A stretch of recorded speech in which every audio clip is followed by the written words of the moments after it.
okay, we're working on solo blues. We've down tuned to a drop D, and the first thing we realize is for the old guys, they're playing solo, they're going to keep this going.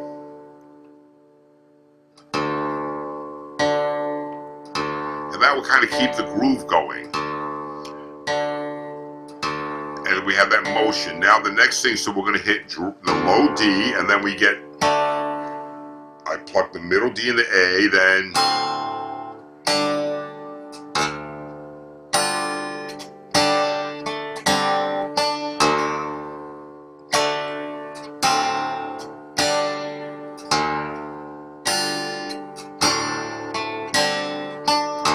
so that's our first movement. So I'm going, these are both, right?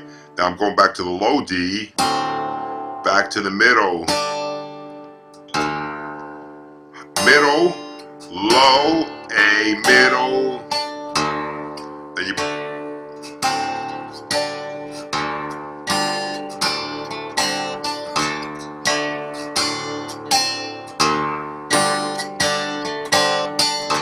and you can start to mix it up. Now what we said was once we have that pattern, instead of going to this D,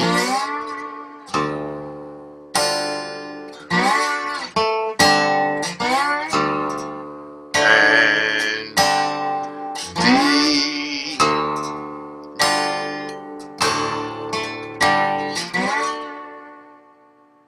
and those are so far what we've done on solo